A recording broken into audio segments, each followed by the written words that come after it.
future. Hi, everybody. Welcome to Climate Careers, Jobs That Make a World of Difference. I am Tristan Miller with Climate Reality Orange County, and I'm working with our communications co-chair, Caitlin. Nice to see you. Hey. And Linda Kramer is our chapter co-chair tonight, and it's great to have Hello, everyone.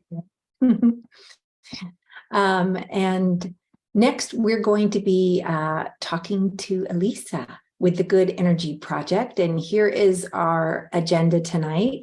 We're going to talk about bold climate storytelling in Hollywood with the Good Energy Stories project. And I actually was very lucky to join them at an event in Los Angeles where I got to learn about their work. Lisa, can you go ahead and tell us a little bit about Good Energy Stories and what you do? Yeah, thanks so much for having me tonight. I'm really excited to be talking with you all. As Tristan mentioned, my name is Elisa Petrasova, and I direct the consulting program at Good Energy, as well as the climate research program. And Good Energy is a nonprofit that brings climate into scripted film and television. And so a lot of what we do is work hands-on with writers on how to build climate storytelling into what we call an entire spectrum around climate. So everything from just a subtle mention in character dialogue to full out climate characters and climate worlds that we can see depicted on screen. Sorry. So Lisa, tell us a little bit about some of the projects that you've worked on, because there's actually a movie on Apple TV right now that you worked on that was kind of inspired by one of our climate reality leaders and was working with Al Gore in the very beginning.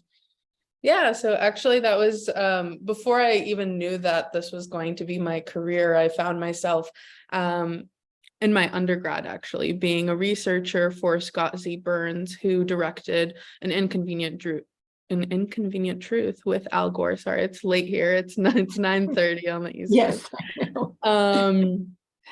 And in that the show is called Extrapolations. It just came out on Apple TV Plus. I think the last episode just recently aired. And what was so fascinating about Scott's journey was from An Inconvenient Truth, which came out, I believe, in 2006 to 2020 when we began writing this project. Scott really realized that what he needed to do is use the power of story and the power of narrative to really tell the story of what is to come around climate. And so what we did in the 10 weeks that I was on the project is really build out the world from 2030 to 2100.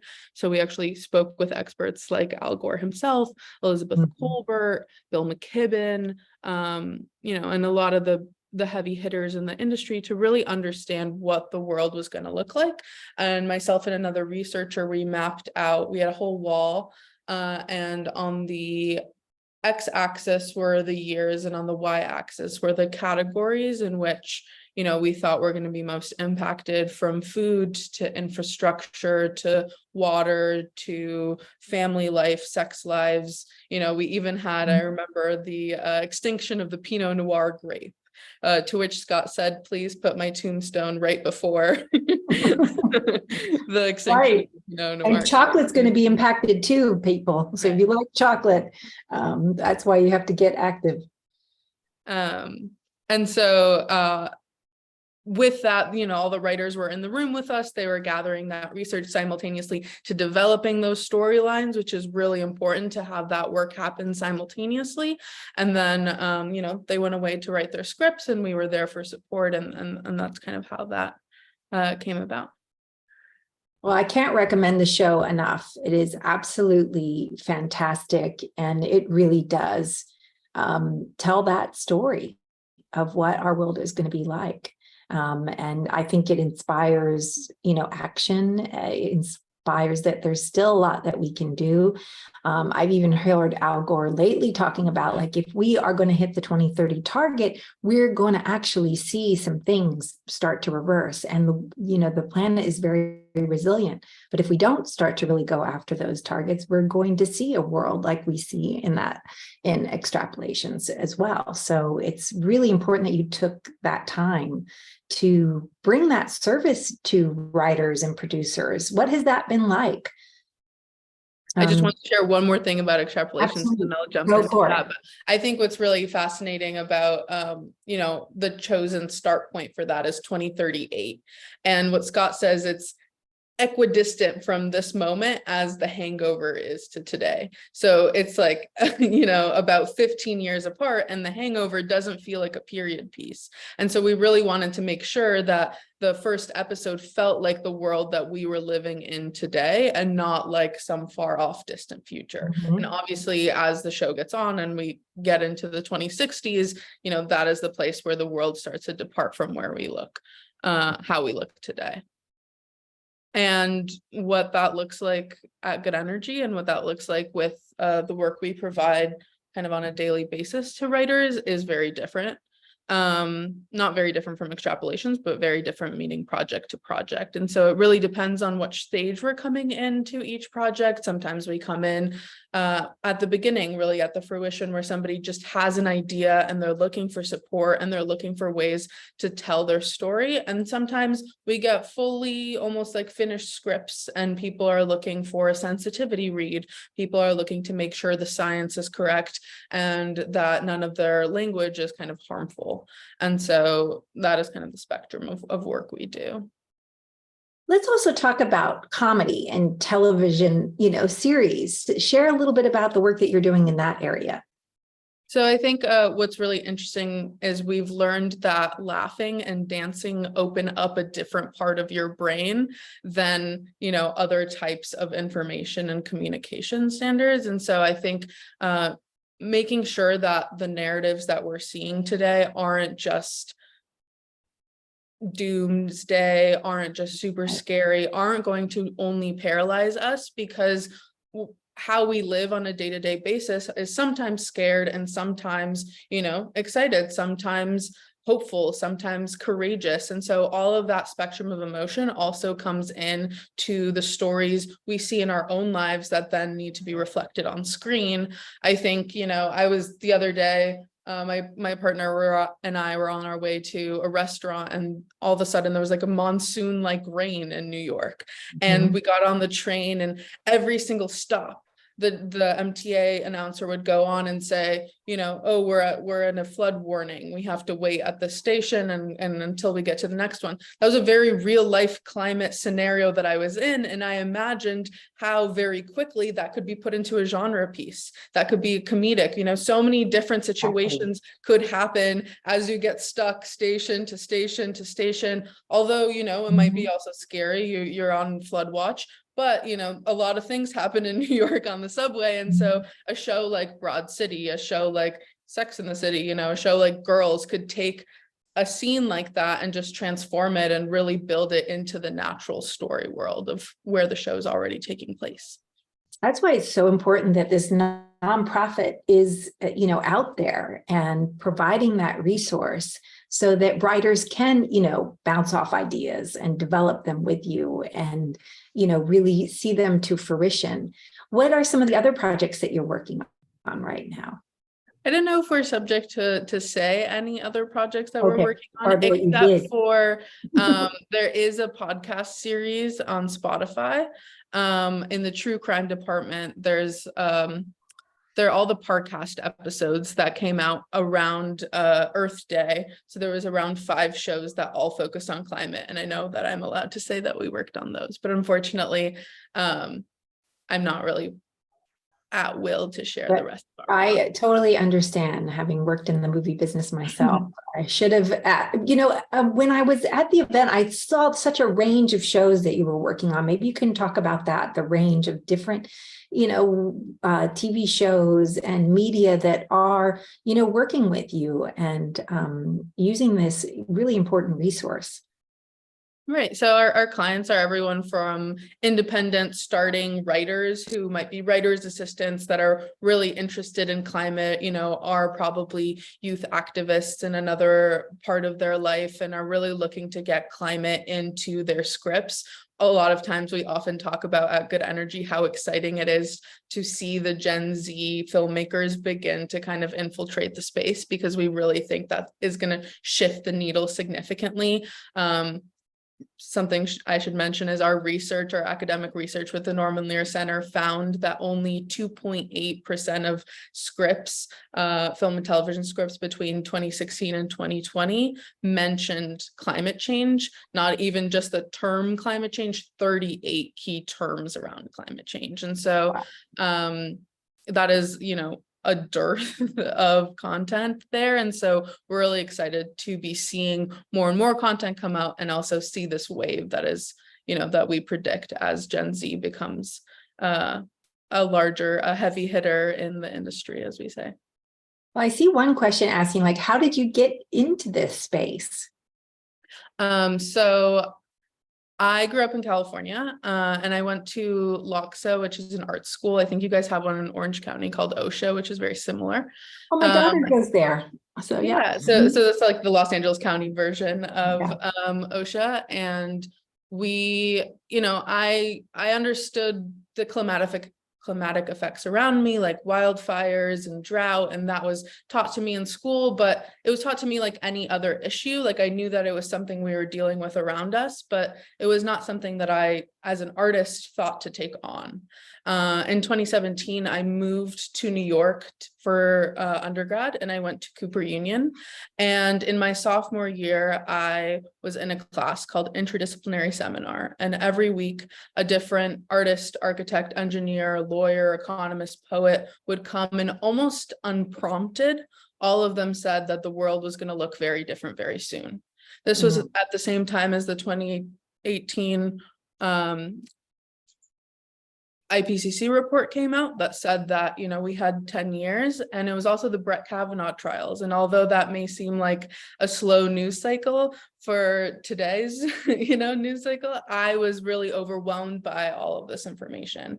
And so I was shocked that we could continue business as usual throughout all of these major global events. And so I had a silent protest. I went home to my apartment and stayed there for a week, and really thought of, what was I going to do as an artist? How could I make a difference? And at that point, I knew there was no return. I was not going to be able to just be in the arts with a capital A.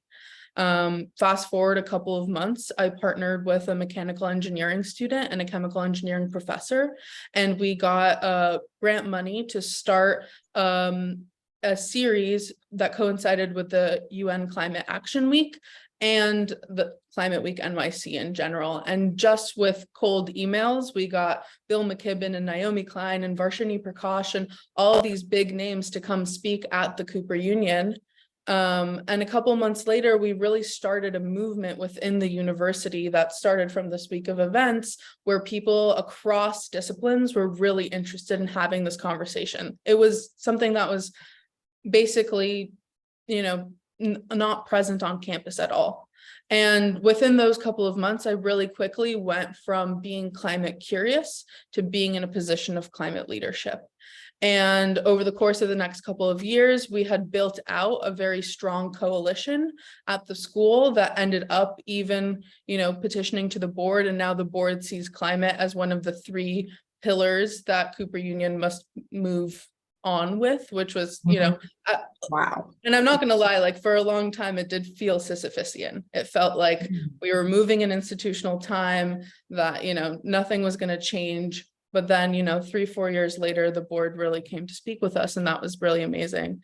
And I just identified towards the end of my undergrad that I was in need of more scientific literacy. I had read everything that I possibly could read on climate. And so my graduation aligned really well with the opening of the climate school at Columbia University. And so I attended and received my master's from Columbia. And there I worked with Dr. Kate Marvel.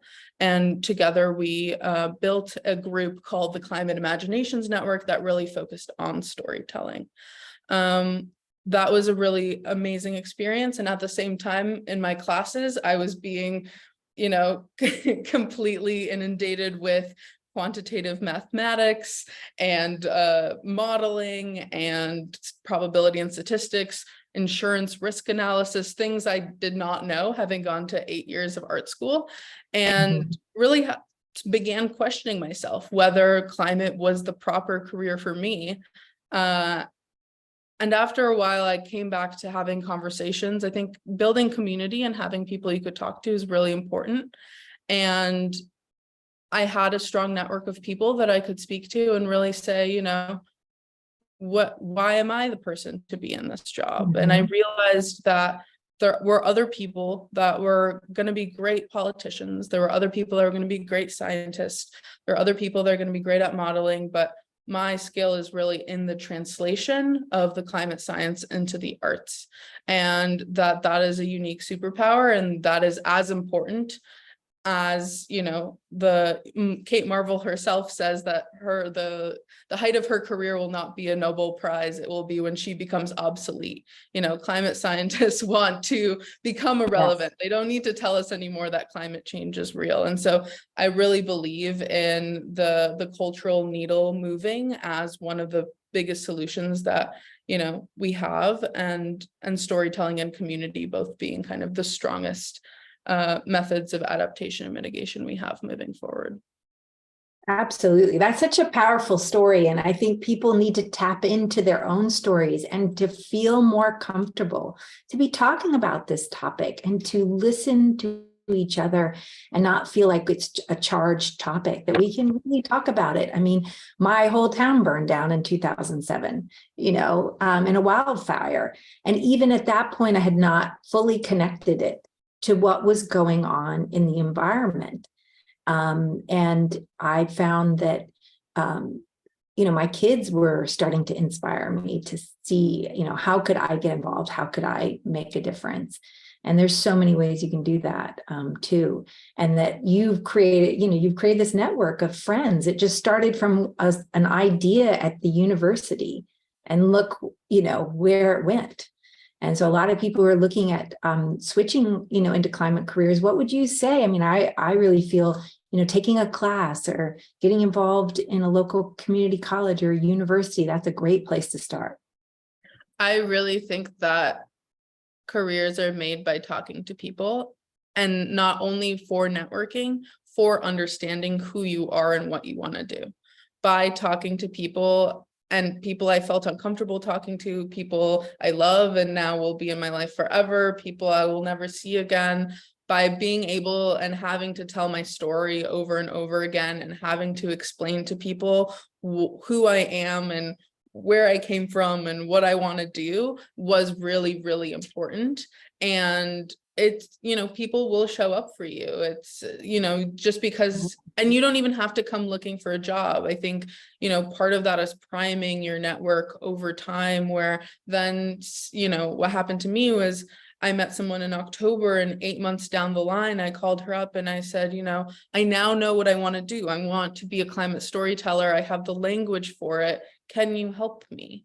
And people will show up for you. A lot of people, you know, had others help them on their way up and want to give back. I take calls with students all the time, trying to help them navigate their careers because people did that for me. And so, you know, that's definitely my number one tip. And that's true. And I think getting involved in any kind of group, that gives you the skills a lot of times, where you're putting on an event, you're putting on a conference. You know, I now have put on several climate conferences just by being a volunteer, you know, and translating my skills. And that starts to build your resume, but it also makes the difference and helps save the planet. So, you know, having those volunteer experiences is really, really important. I want to go to Aisha, who is a colleague of yours, who is a Gen Z advisor here with Good Energy Stories. And Aisha and I both went to George Mason University, and we connected that way as well. And George Mason has a climate center that I didn't even know about that until Aisha told me. And we're hoping to collaborate together on some projects that way as well. So Aisha, welcome. Introduce yourself.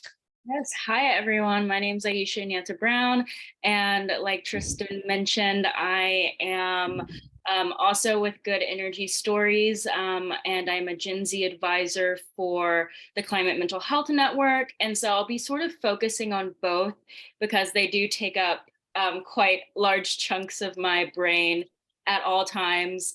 At Good Energy, I am the social media manager. I did start off as a fellow in January. And yeah, I'm just grateful to be in both places. Fantastic. I Awesome. want Caitlin to ask you some questions as well, because we've both been excited to talk to you. Of course. Yeah, it is so nice to get to meet you, Aisha. Thank you for joining us today. So Climate Mental Health Network is your freelance work? Yes. I help them develop resources, everything from sound meditations, guides for parents and climate emotions, to even helping sound engineering with our podcast team. Oh, cool. Can you tell us all a little bit more about what Climate Mental Health Network does? Yeah, so again, we create resources. That's our main thing. And to also talk about some of the statistics of mental health and especially mental health in young people and how this goes hand in hand with climate change. So 83% of Gen Zers in the US worry about climate change, and 75% said that environmental affects their mental health. Which is like a really big population of young people. And when we're talking about mental health, we're talking about something that is a topic that should be handled with care, because mental health can impact us in different ways, from anxiety to ideation to depression to not being able to function from day to day. And on top of that, 75% of youth worldwide said that the future is frightening because of climate change. And these are all stats that are pulled from Blue Shield of California, which we collaborated with about 2 years ago. So the numbers could be higher at this point. Okay, that is so cool. I actually had never heard of a group that was doing similar work, specifically targeting eco-anxiety and climate mental health issues, until I connected with you and invited you to the webinar and whatnot. It is so important. I think every single young person that's on this call tonight can absolutely relate to those feelings. I know that I can, and they're pretty difficult to process because it's about this very large issue that feels sort of out of our control. I mean, it kind of is. And so it's just so helpful to get to have some resources that can help you to process all those feelings. Can I ask what sparked your interest in the field? Yeah, so my background is sort of similar in the sense that I have a fine arts and performing arts background. But when I was in high school, I had this very unique opportunity where I was able to go to South Africa and study climate change and geospatial technologies. And being that I was still a teenager at the time, I was like one of the only creative people there. And there was a moment where one of the professors were asking, what do you want to do when you grow up? And I've always known since I was like a really small kid that I cannot do something that does not bring me joy. And so imagining these careers that people go into that are very already there for them, I just could not imagine myself in that. So I was like, I would love to combine my love for creativity and my new passion for climate and in climate literacy. So that's initially what sparked my interest to sort of pursue my current amalgamation of career with storytelling and mental health and things of that nature and climate change. That's so cool. So it sounds like you really knew from a pretty young age that this is what you wanted to do. Yeah, it definitely, there was never a moment where I hesitated. Maybe there was a year where I was like, oh gosh, maybe I need to do what other people are telling me to do. And it's definitely difficult to carve out something that doesn't exist. But if you focus on it and you believe in yourself, it's kind of cheesy, but I feel like at this point I can say that it can happen. That's so inspiring. That's awesome. I mean, when I first heard about good energy, I thought that what you guys were doing was so interesting too. I'd never heard of something like that. I didn't even know it exists. It's so fun to see the intersections between creativity and science, as well as political action and advocacy when it comes to your line of work. Can you share with us what's been one of your most favorite projects to work on? Yeah, so I'll go with the climate mental health project. It's a I guess like a sound meditations project. So with this project, hopefully we're hoping to release it later on this month. It's basically an album of songs, sound textures, nature textures that guides us through how we're connected to the earth in a mindful way. So it's my project and one of my fellow Gen Z advisors, Sage's project, and she's pursuing a doctorate in medicine at Dartmouth, which is so interesting because she's very interested in the world of like mental health and music. And so there's lots of those careers, I think, blossoming through through that. So that's my most exciting project because I get to put out music that I haven't put out before, and I get to write scripts for a project that feels very near and dear to my heart, and it feels very much like I'm living in my own creative little dream world, but in like real life. So that one has to be my favorite, and the project is called Heartbeat of Home. Oh, that's so cool. That sounds so absolutely relaxing. Oh my goodness, I'm gonna look that up and do some yoga to it on the beach and just get very in touch with nature. Nice. Is it available on Spotify? No, so we haven't released it. It should be releasing later on this month. We're aiming for June 21st, and we're hoping to have a couple of launch events in the New York and Vermont area. Oh, that's I so know cool. I'm East Coast, I know. Yeah, no worries. Well, thank you for joining us here a little bit later with the fact that you're being on the East Coast.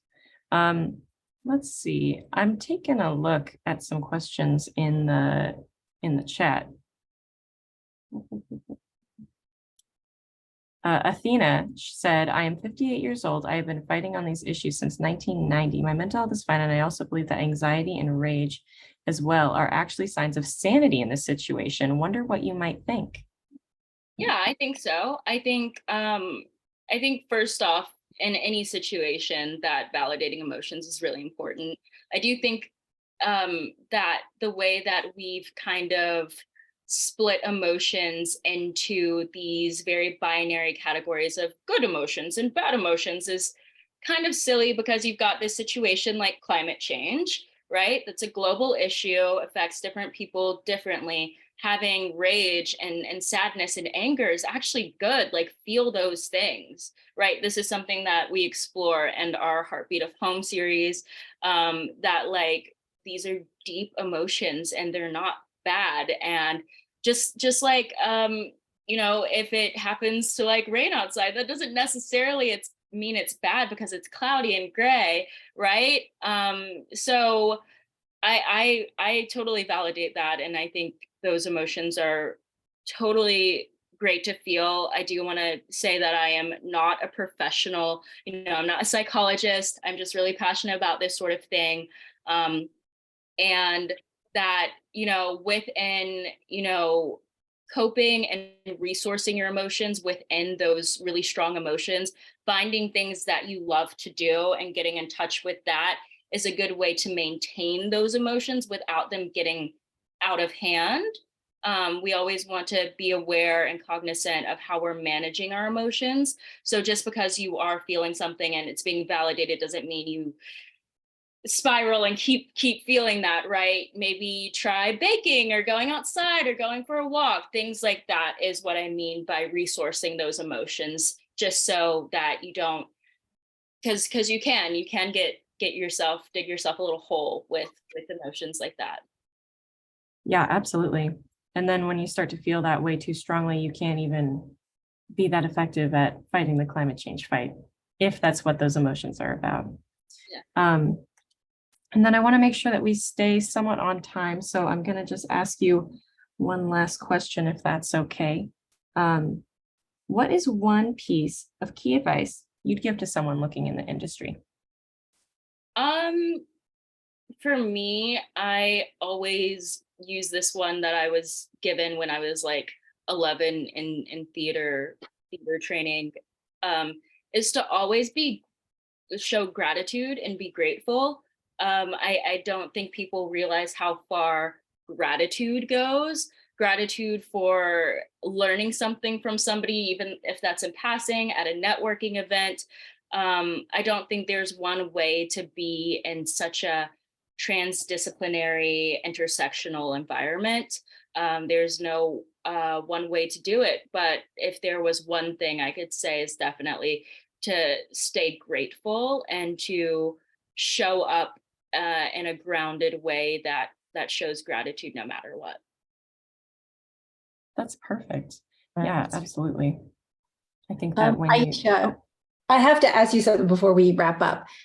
I follow you on Instagram and I find it so inspiring. Please tell us a little bit about what it is like to be you in any given month, because I see you like at this awards event and then you're in New York and then, you're back, on Instagram releasing more great content. So, tell us a little bit more like what it's like to be, being Gen Z and advising both, good energy stories and the Climate Mental Health Network. Yeah. So I do stay busy, and this has been sort of the narrative of my life since I was in middle school. So I think a lot of the non-stopness I recognize, and being sort of on the older end of Gen Z and having older siblings, I understand how important the work that I'm doing is. And so this might sound silly, but I rest a lot. So like I take time to like be still. And I think that's really important, is like being on and going is great when you're trying to like create a career and pursue things, but also like it's okay to take a nap or to like just like sit down. And I don't know, that's just always been how I'm able to balance my constant like brain that's always turned on, is being able to recognize and being able to relax. Otherwise your body wears out and your brain wears out and you can't function. And that's so important, to bring your best to what you're doing. And I hope all of us get together for dinner sometime, because I think we could talk all night. It's just such a fantastic group. I also just want to recognize some of the people who've joined us. Andy was sharing that he is taking a UCLA class in sustainability, which is cool. And Duluth is with a really cool organization, the California Climate Action Corps Fellow Group. So we'd love to hear more about that. And a lot of members from our San Fernando Valley Climate Reality chapter, Diana and Kathy are here. And I see Richard, who's with the Surfrider Foundation in North OC. So many great, people with all different backgrounds have joined us tonight. So it really shows, the interest in this field as well. And I think Aisha and I are going to be collaborating on a lot of cool stuff in the future with our alma mater, George Mason University. Can you put in the chat the link for the Climate Center there at George Mason? I think that would be really cool. And also for both Good Energy Stories and the Climate Mental Health Network, because I'm telling you, these tools, they teach you how to talk to your kids about climate, how to talk about climate emotions, how to engage each other on what we're feeling and what we're going through, because these are natural responses to something that is really going to impact our lives. So, and also Linda is a therapist. And so we are happy to share our eco-anxiety presentations with you guys in the future. So please stay in touch with us. Celine, Celine Lawrence from the City of Irvine. I'm so excited to sit down and chat with you. And please, everybody, continue to put your questions in the chat. We really want to answer those questions tonight. And I'm going to spotlight Celine. Thank you. Hi, everybody. And, I'm just like so amazed to see that there's still 42 people on the call. So it's a really engaged and excited audience. And that's really awesome. Thank you all so much for spending your evening with us. I'm just learning a lot. I love hearing from other people in the field, and it really is a testament to show how diverse the roles are working in sustainability. That's really like the beauty of this space. And it's the biggest challenge we'll ever face, but it shows sort of how big that challenge is. There's room for everybody to participate in helping make a difference. Like, I think that's the big takeaway for me. So I just want to thank my peers who shared their stories so far. It's been really beautiful to hear. And for those that don't know me on the call today, my name is Celine. I am the Senior Energy and Sustainability Programs Analyst. It's a huge mouthful of a title, as city jobs normally have, for the City of Irvine. And I guess I'll just share that I haven't always been in local government. My journey into getting into climate action in a local government is a bit of a strange one.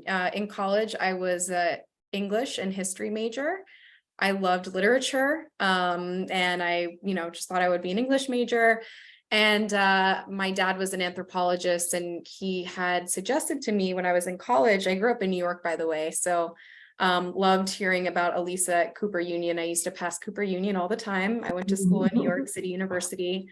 I took a weather and climate class when I was in college, and it changed everything for me. I was like, once I learned about the science behind climate change, similarly to the climate reality folks, I think, whether it's through Al Gore and the Inconvenient Truth, or a class in college, or however it is that you're exposed to the gravity of the situation. And once I really understood more about the science, it just felt like something that I couldn't spend my life not addressing. And I was like, the world doesn't need another interpretation of Shakespeare. Like, I've got to do something here. Even though the world does, by the way, we need the arts desperately. So I switched to a geography major, which was a little bit of environmental science, but also had the social science aspect to it. And that was, studying everything from cultural geographies, looking at how we affect spaces and how spaces affect us. So thinking about urban planning and how the natural environment influences cultures and how we develop. And then after school, I naturally ended up working for a nonprofit, the American Geographical Society. And that was sort of a focus on deploying like GIS technologies to enhance conservation efforts. So it was in the realm of sustainability, but in a sort of niche place, right? So leveraging geographic tools and geographic information systems to help use that as a tool for conservation, for sustainability, for forest management.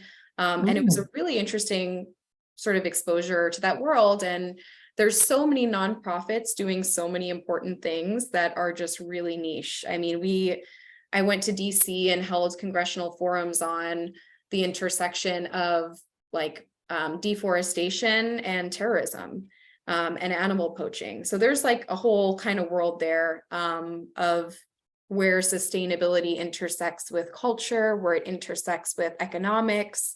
All of these things are sort of commingled. And what we also see about climate change is it's going to drive really big cultural, economic, and political change as well. When you think about the mass movements of people that will be affected by drought, that'll be affected by how drought affects economies, there's a whole set of challenges there that NGOs and governments and nonprofits are working to look at and address. But after that, I moved to California and I got started in the solar industry. I really wanted to work in solar. At the time, it was like 2014. And it was just absolutely in the heart of taking off in California. And I wanted to work in something that was quantifiably reducing greenhouse gases. And that was a really exciting place to work in. And again, English major background, transferred to geography, not the best set of hard science skills, but in sustainability, you need everything, right? So I ended up going into policy work. So basically, you know, translating to policymakers the importance of that industry and learning how to ultimately, you know, I was in it because I knew that solar was a way for us to reduce our emissions, right? Transferring from fossil fuels to renewable energy. But it's being able to also convince folks from different perspectives. So whether that's emphasizing, you know, the energy independence aspect of solar that sort of decouples us from the importing of foreign fossil fuels, for example, or contributing to wars abroad. That was sometimes a talking point for different electeds, or maybe it had to do with the local economy, you know, providing local jobs, and just sort of understanding how there's so many different angles and the benefits that a lot of renewable energy provides. And then after that, I also did a little bit of policy work in the recycling space for a really cool company that was basically using black soldier flies, which is a type of fly that's endemic to the American South. They were discovered during the Civil War because they're so good at eating organic material. This is, by the way, this is like kind of depressing, but when soldiers would die in the Civil War on the battlefield, the next day, like it would be completely gone. And their uniforms would be gone because the uniforms were made of wool. And it was these flies that would come and just completely devour like the uniforms and even like the bodily material, which is okay. I'm over that part of it. I see Caitlin making a crazy face. But it turns out that these flies are really, really good at eating organic material. And it turns out most of the waste that's going to our landfill, as many of you probably know, is organic, right? And all of that breaks down into methane emissions. So it's a huge source of our emissions globally, big source of our emissions locally. And instead of putting it in the landfill, this was a really great circular solution to basically have the flies feed on. Basically, we collected organic waste and then put it into a slurry. The flies would feed on it, and then they created fertilizer, aka fly poop. And that was used as a natural fertilizer for crops, as opposed to, you know, the non-organic fertilizer that tends to be petroleum based. So that was an interesting little niche place, but again, super complicated concept that policymakers had no idea about. So that was just being able to present innovative solutions in clean tech, get support from it from a policy perspective, get it implemented, and actually make a huge change. And there was some really amazing numbers that that company was doing in terms of processing organic waste that would have otherwise went to the landfill. So, and all of these, and I haven't even got to what I'm doing at the city, and I'll be quick, but I think from my perspective is, again, there's so many things to do within the sustainability space. Just walk in one door, you know, and to me, you open a door and you enter into a hallway of many other doors. And it's all about exposure. And we need scientists coming up with, you know, really innovative technical solutions, but we also need people who know how to explain those solutions, how to get public support for those solutions, how to write, how to do graphic design, how to do marketing campaigns. You're talking about behavior shift. You need like psychologists, you need folks who are helping people emotionally cope with climate change, as we just heard. So there are literally roles for everybody. And even in my own personal career experience, I feel like I've just done so many different things because you keep finding challenges. It's like you turn over a new leaf and there's a challenge here to address. But throughout my career up until then, you know, working in the space, I always also made it a personal priority. So I've been advocating in Irvine. I live in Orange County. I live in San Clemente. I have been advocating for community choice energy in Irvine since the very beginning, alongside Linda and so many other amazing people, Tristan, across Orange County, through San Diego and LA, just in my personal time, and made some really amazing connections there. And I've really been inspired by the City of Irvine's leadership, not just on that, but on so many other sustainability fronts. So yeah, I ended up applying for a job with the city to help manage their sustainability programs. And it's an incredible time. The city is developing its first ever CAP, which is a climate action and adaptation plan. And it's just the most fascinating, difficult, but amazing process to work through. where we're trying to come up with a plan to reduce Irvine's emissions by the state targets and then by our own target, which is carbon neutrality by 2030. And it really requires just completely looking at transformational change within a city. If you think about all the actions that take place, so actually cities account for 70% of global emissions. 70% of global emissions are just the activities that take place within cities. You know, outside of it, there's shipping and other things that take place, but within cities, it's where we're living, it's where we're working, it's where we're eating, it's where we're building. And so there's a huge opportunity for local governments to rewrite the playbook. And Irvine in particular is really interesting because we're one of the fastest growing cities in the nation, top 10 fastest growing cities, actually. So we still have a lot of room to grow and to develop. So there's a huge opportunity there because it's always easier to sort of design it right from the start, as opposed to looking back at what's already built. So for example, everyone that we speak to when it comes to transportation is the largest source of emissions for the city of Irvine. No surprise there, it's also the largest source of emissions for the state. It tends to be emissions, then buildings, then waste streams. But we have an existing infrastructure for transportation, right? How many people in Irvine drive their car? How many people in Orange County? It's a car culture. Our roads are built that way. Our communities were designed that way. You know, we were a master planned community built on the suburban dream.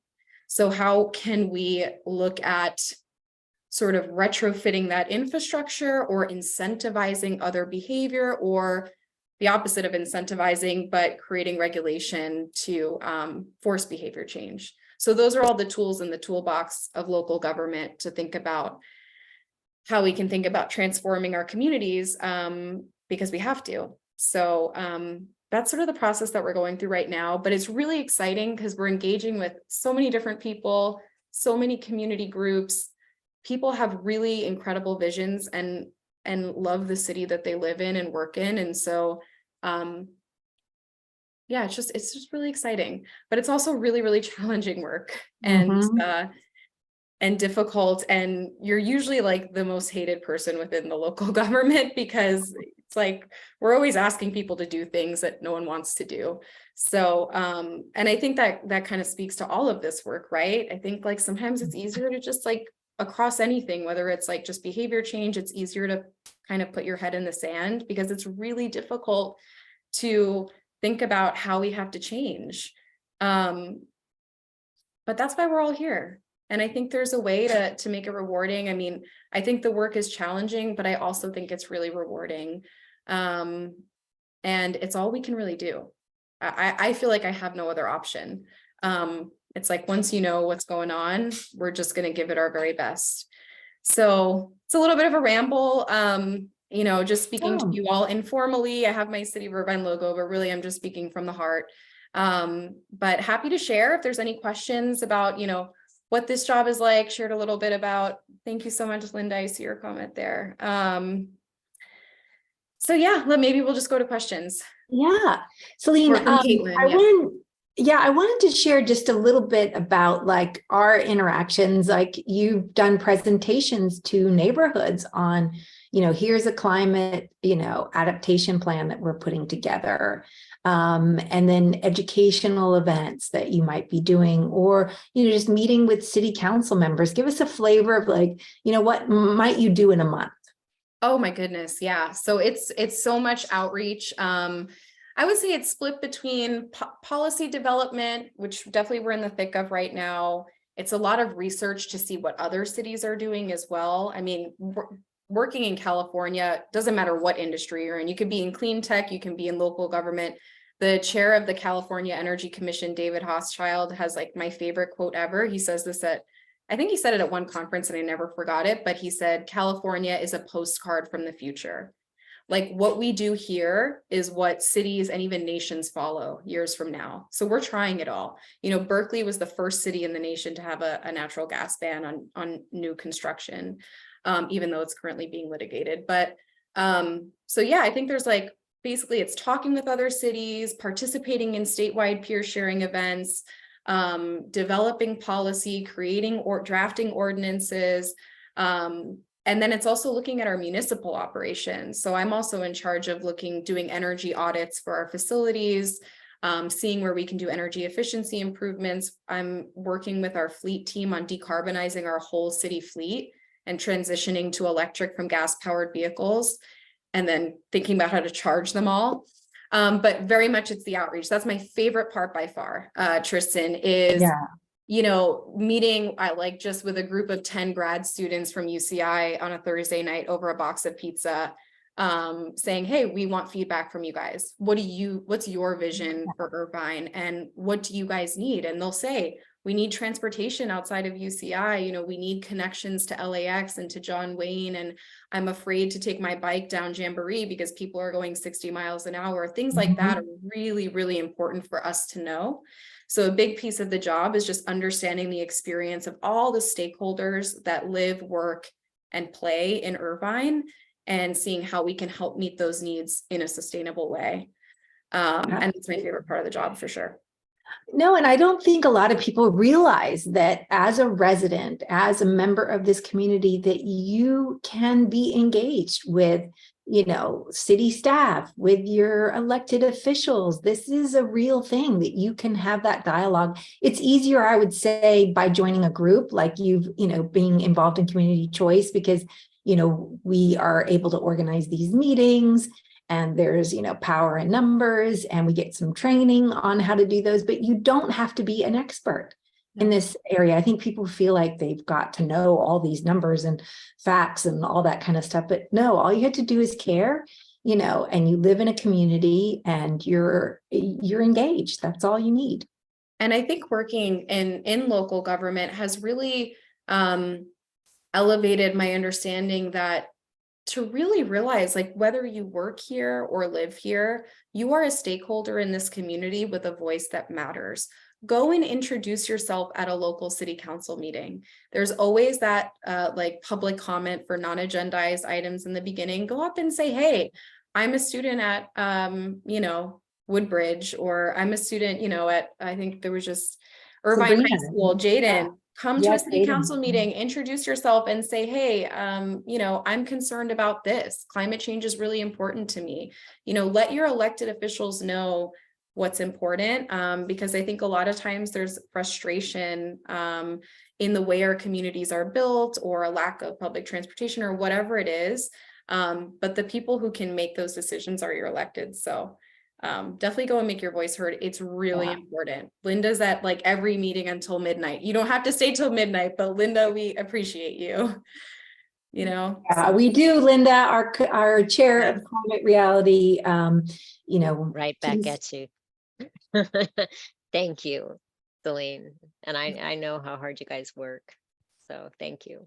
Thanks, Linda. No, there is a community that unlike anything, the environmental community is so inspiring. And when you work for years and you have this big win where you're like, oh my gosh, we're going to have cleaner air, we're going to reduce pollution, we're going to save every ratepayer, in the city, tons of money, and be able to see that money go back to our community, and that the solution is going to make things better, but we're also going to be protecting our planet. I mean, what's better than that? So that's why it's just really powerful work.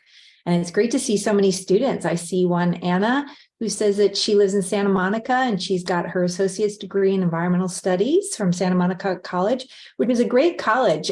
They offer a lot of free sustainability classes where you can get a certification in a lot of topics. So I would say, look at your community colleges. Orange Coast College also offers a bunch of incredible classes. Linda actually got her certification there too, right, Linda?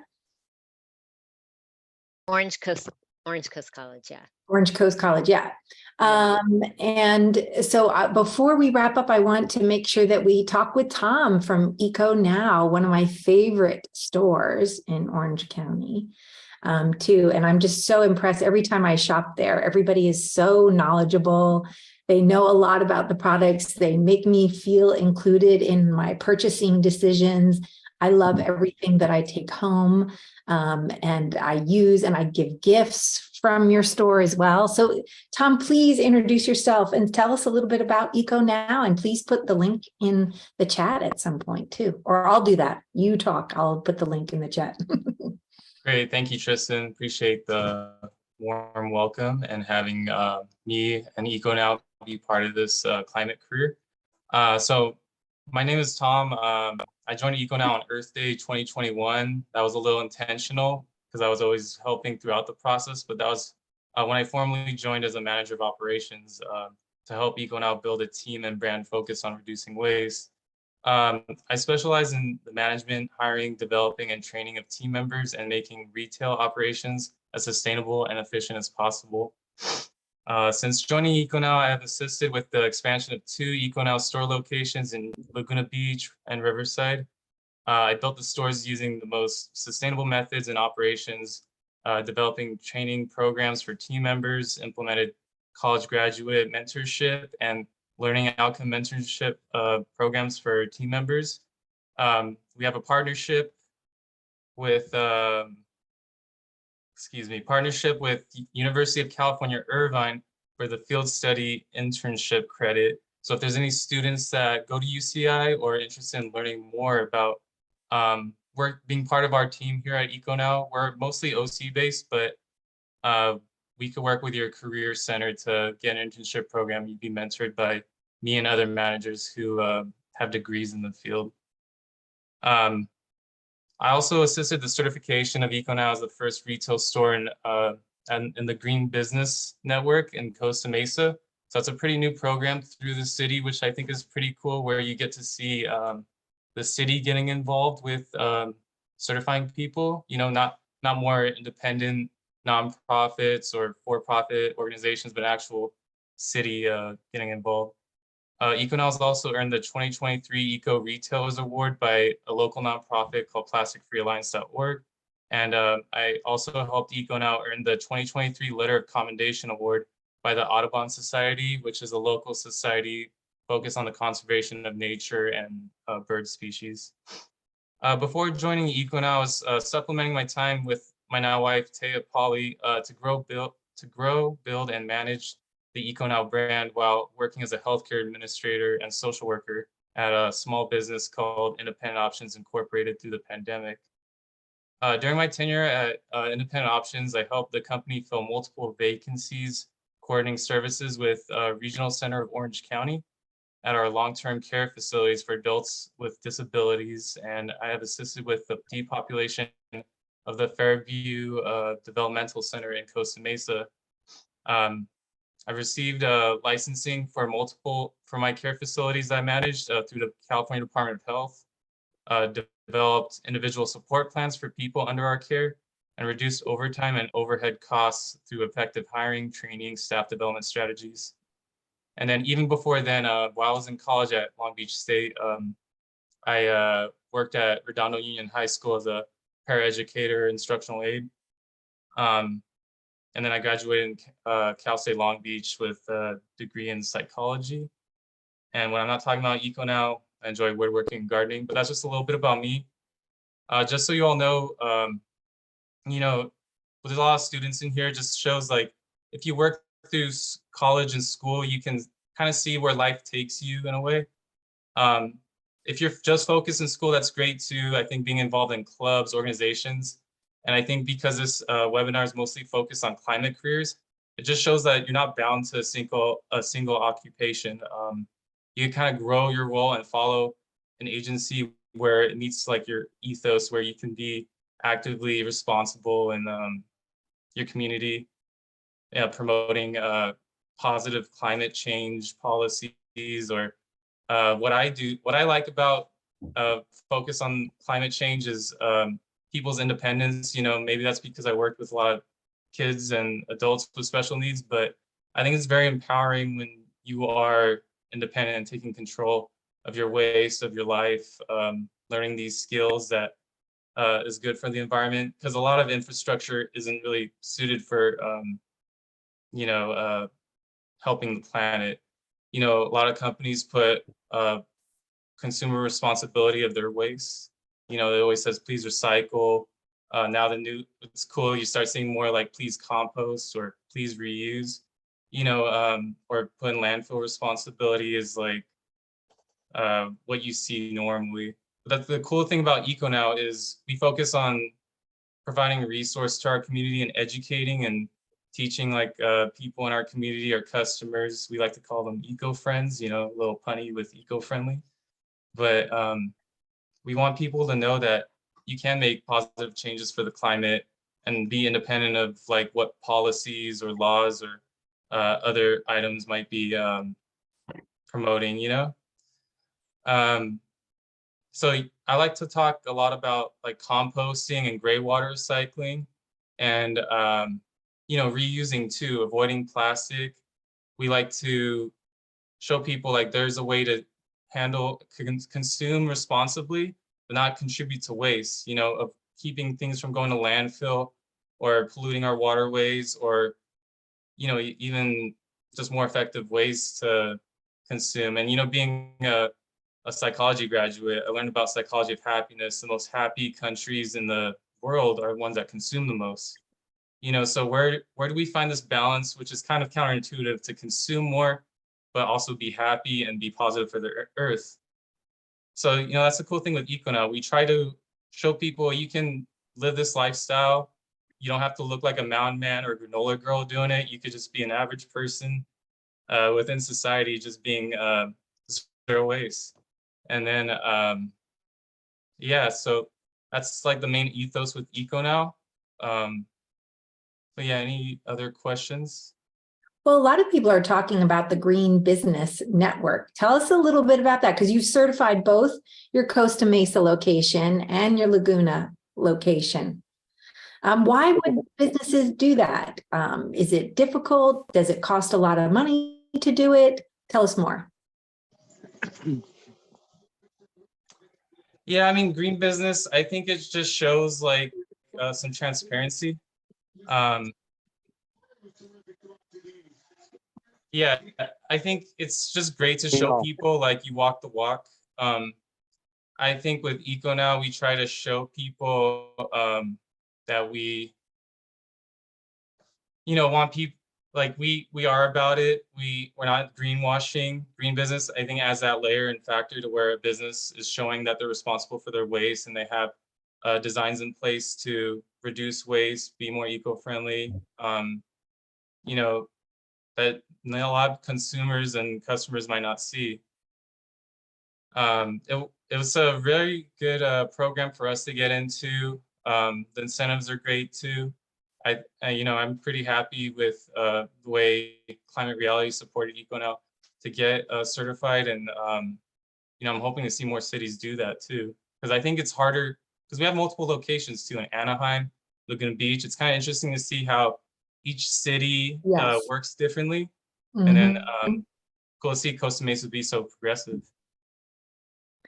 That's great to hear. And yeah, and businesses get a rebate anywhere from $500 to $1,000 per location for signing up, and it's free, and you get tons of free consulting. And Climate Reality got involved because we thought, here's a direct way we can connect with our businesses, because businesses are so important to advocating on sustainability and bringing that to our community. So, Tom, when I go shop at EcoNow, I just cannot believe the incredible experience that I have. The staff there is so knowledgeable. I have such a fun time, you know, filling up my basket with, you know, lotions and nail polish and cleaning products. And it's just amazing. How do you create such an amazing experience for the shopper that's so personable? Yeah, so you know, that goes in part with the training aspect, and you know, my wife is really passionate about the subject, and I think it's easy to kind of, when you're the entrepreneur and business owner, I think anyone could really be the entrepreneur and business owner. So that's one career route to go. But with me being focused on the training and development of the team, and you know, we want people to have a really good experience when they come in, because like you said, there's a lot of eco anxiety. A lot of people feel lost. They don't know really where to go. There's all these people pushing like certain products, pushing certain ideas in their head. But when they come to EcoNow, we want it to be a judgment-free zone. We want people to feel like they can trust us. We're very transparent with our products and the way we do things. Even if you go to our Laguna Beach store, you can see us actively gray water recycling our laundry, which is like removing the consumer responsibility of like cleaning up their messes by cleaning up in-house, and reusing the water and showing it is achievable and doable. And I would really recommend that a lot of people follow your Instagram, because I learned so much just by, I can get different kind of hair ties. And I actually have a hair clip from you guys that is not made of plastic, that is plant-based. And so there's like little fun things that you can kind of incorporate in your lives. And it's a great place. It's like been a great way for me to talk to friends about sustainability. Is for their birthday or an event, I get them something from EcoNow and they're like, hey, what's this? And a shampoo bar, whatever. It is, really fun experience. If you're interested in sustainability and you're studying it in school, it's great to go to a refill store, because you learn so much about sustainability just by having a fun afternoon. And there's some other things you guys do. You do clothing swaps and you recycle really difficult things, like toys and toothpaste,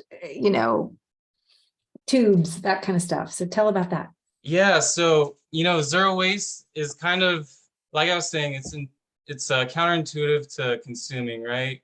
Zero waste is more like a philosophy, like an idea that we can give as much as we take. And through our TerraCycle program, we made it accessible too. There's a lot of stigmas with zero waste, which our store tries to crush. That's inaccessible or unachievable and also unaffordable. But TerraCycle is a for-profit brand, and they do charge a lot of money to take back your waste, but they recycle a lot of things that your cities can't recycle. Mostly cities can recycle like uncontaminated paper, cardboard, number 1 and 2 plastics, drinking containers with CRV. But with our partnership through our nonprofit partner H&B Products, we're able to make that accessible to our customers, so they could TerraCycle for free and get their toothpaste tubes, get their drinking pouches, like a lot of film materials, like number 4 plastics, number 5 plastics, any of those plastics that are outside of 1 and 2, you could TerraCycle with us. And just because of volume, we gotta have a schedule for it because we are a small business. But last year we saved over 4,000 pounds of plastic. And Wow. you hear a lot of people, a lot of companies and brands saying how much waste they save. But I think with EcoNow, like we're not really making that much waste. So us to take waste is like a net negative waste, Mm-hmm. And like you're saying with the classes to composting and gray water recycling, I kind of lead that because that's ingrained in our operations here at EcoNow, where we actively compost like our paper that we get shipped to us, and then our food waste that we create and stored by like our team members, and then gray water recycling, like I was saying, with the laundry water. So you can learn a lot of that through us too, where you can hack your washing machine. I think that's a cool thing. Like I like how Celine was saying, there's like a lot of policies and initiatives like changing behavior. But I like the independent part of it, where if you learn how to compost, you learn how to gray water recycle, you could kind of take a lot of things in your own hands, where you don't have to wait for the city to do something for you. You can actively do something for yourself to prevent your waste from going to landfill or prevent your water being wasted. That's awesome, Tom. We love to see taking personal responsibility into our own hands, since a lot of infrastructure and policy just hasn't kept up with climate change yet. I just kind of wanted to put it out there and stop us now, because we are a good bit over, and I want to be conscientious to our friends that are on the East Coast. I think that we have a little bit of time for, if we had any other last questions from anyone in the audience to any of our speakers today, now would be the time to go ahead and put it in there. Yeah, and Tom's going to share the link for the TerraCycle program as well. And while we're waiting for some other questions to come in for any of our guests, please put them in the chat. But Tom, I wanted to see, you brought a lot of skills from other areas and channeled them, because I think that's really what Green Jobs is about. I think it's a really important thing that, skills from all kinds of different backgrounds and different degrees, what we've seen tonight, actually can translate into an eco job. So talk a little bit about that while we're taking a few last questions before we wrap up. Yeah, so it's like what Astrid was saying in the beginning of this webinar, like all skills are needed for this climate career, sustainable push. So anything you can contribute to an organization, whether you're business savvy or tech savvy, just make sure you follow a company that's along with that ethos. I think that's the main thing, because I often hear the saying, like, people don't quit because they're not getting paid enough, or because they found a better job. They quit because they have poor managers or the management's bad. And I think that's usually related to company values too. Like, do they pay a living wage, or do they, are they sustainably focused? Are they responsible? So I think as long as you grow, especially when you're young, just try to get into what you can. Don't be idle and wait for it to come to you. Just start getting into a career and then kind of following along and see if like their mission statement matches a sustainable one. It's really important to look in your community where your dollars, like kind of vote with your dollars, shop with your dollars, and make some of those choices, because the more that you purchase products and services and things like that are about sustainability, that industry just grows. And I think here's a moment for circular economy. Sometimes when you're buying a sustainable product, it may seem like the cost is different than what you're used to, but actually the impact, it's actually less. The cost is less in the overall scheme of things, because it is a product that is zero waste. Yeah, and I think it's cool because I think consumer behavior, like you said, vote with your dollars, influences policy change, influences politicians. And I think now more than ever, people are really acknowledging like their packaging waste, so a lot of people are investing in, a lot of brands are changing their packaging. At Expo West, this like big green natural product, I'm sure many of you have heard of it, but it's based in Anaheim at the convention center. A lot of brands are shifting towards more compostable. A lot of people are talking about soil now, and compost. So it's kind of seeing that come to fruition. And then also with Senate Bill 1383 that just started, I think like this year or last year, people are composting more now than ever, I know, all my friends are asking for like classes, and, I have a friend who owns a vineyard, and he's like, oh, could you get, Lisa Ryder, who you worked with the Green Business Program, can she come up and, give us a little instruction on sustainability and composting? So I'm really excited to see that you guys are doing the Eco Now classes, because, once you learn how to do it, it just becomes so natural in your everyday life. Right.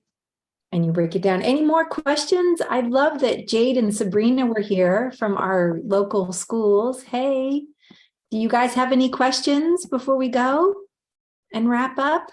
You can unmute yourself if you'd like.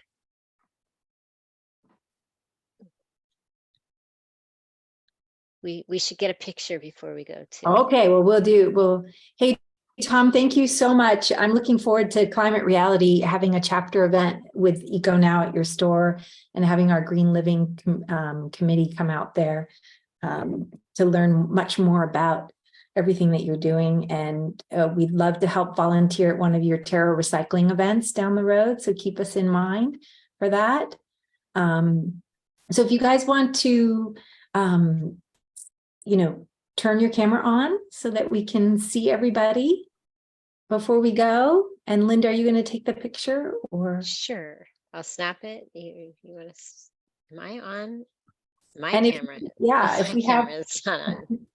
Now your camera's on. If we have some youth, please, take our email down if you want to set up a Zoom meeting with Celine or Aisha or Alyssa or some of our other speakers. We'll try to coordinate that for you, so that, you know, this is what it's all about, is us helping each other out and paying it forward and, you know, inspiring the next generation. So here we go. Okay, are you Thumbs ready? up, I'm gonna count to Smiles 3. on. Okay, 1, 2, 3. Okay, wait, because there's 2 screens. Okay, 1, 2, 3. All right. I think I blinked. No, I'm joking. Well, I'm gonna do it one more time just for the heck of it. All right, everybody, you see Oh, the shoot. reactions at the bottom of this. I think I'm going to put my reaction in. Applause, Yeah. love, if you guys want to share that to all our speakers. We're just so happy to have shared this evening with you. And how many of you would like us to do another one of these climate careers webinars? Put your thumbs up if you'd love us to do this again. Awesome. Oh, that a good show. Wow. Thumbs up. Thank you guys so much. Any more pictures? Let me just do one more, because All right, one sometimes more. they get fuzzy. 1, 2, 3. Okay. Thank you all so much. Good night. And I put my email in the chat too, so anyone can feel free to reach out. And I just appreciate you all spending your evening with us. Thank you. Thank you, everybody. Thank you so much, everyone. Sure. Thank you for attending, and thank you to our speakers for being so generous with your time. Join It us was tomorrow in fantastic. Huntington Beach if you can, just for 1 hour. We're fun.